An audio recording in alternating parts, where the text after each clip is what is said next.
登頂青山嗰時，俾嗰片錯綜而神秘嘅青山福地深深吸引咗。今日7點半就出發，約咗班群友要一齊勇敢行入迷蹤青山福地。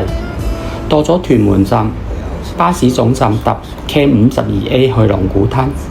龍鼓灘嘅清晨，有春嘅和暢，又有夏嘅熱烈。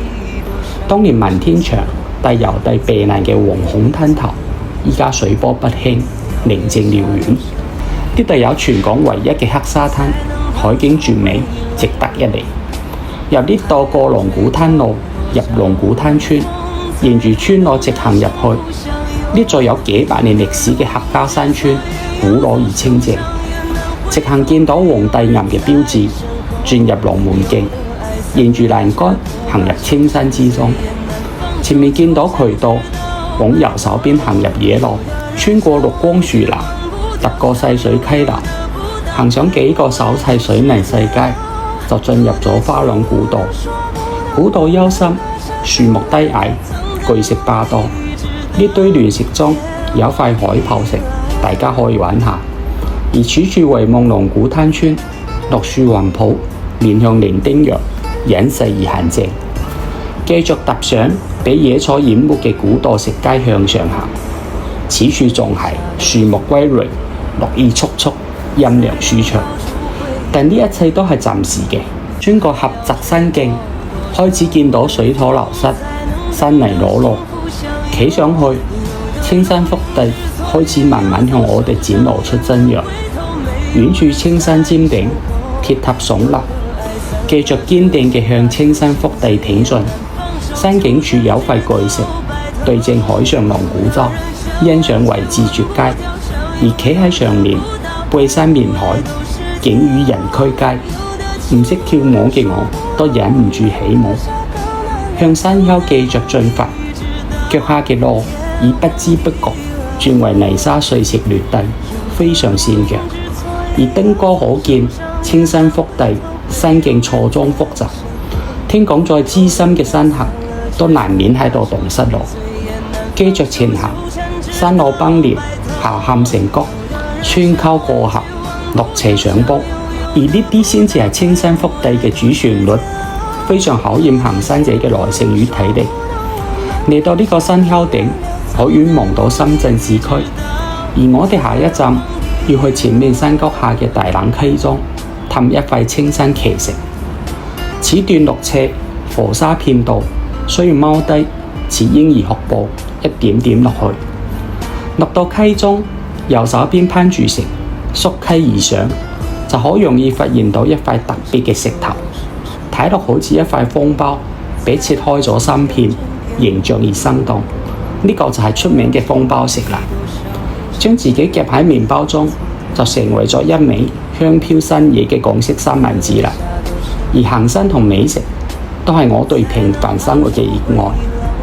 原來行返頭先落山嘅地方，跨過大冷溪，上到對面山丘頂，就可以見到另一座山丘上顯眼嘅青松紅曲。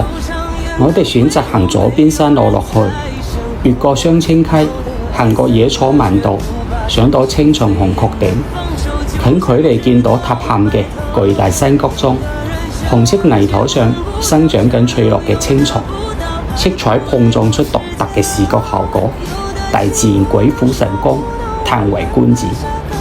行過曲頂嘅黃沙斷崖，腳下係風雨撕裂嘅大地傷痕，而遠處深圳灣嘅藍色未來之城，如春筍般蓬勃生長。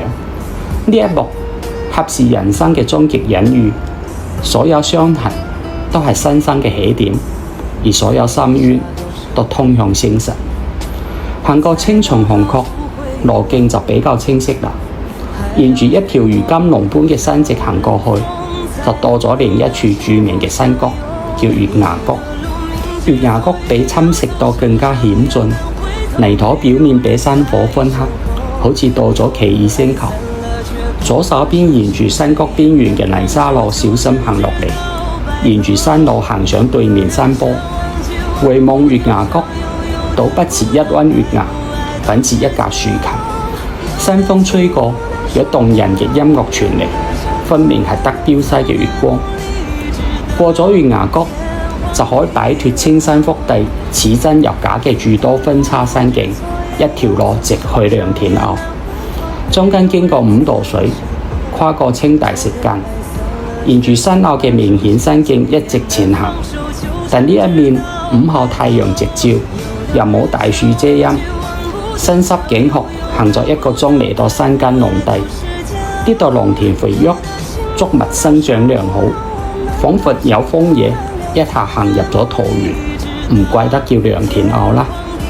雲淡風輕咁再行10分鐘山路，就出到良田坳嘅石屎路，沿住石屎路斜坡落去，出到良景村。喺呢度搭輕鐵去兆空站，坐地鐵返屋企啦。當你感到迷茫時，不妨多嚟呢度行下啦。等青山福地嘅河山美景徹底治癒你，而你堅定行走過嘅每一個足跡，都將成為一座座路標，指引你人生嘅方向。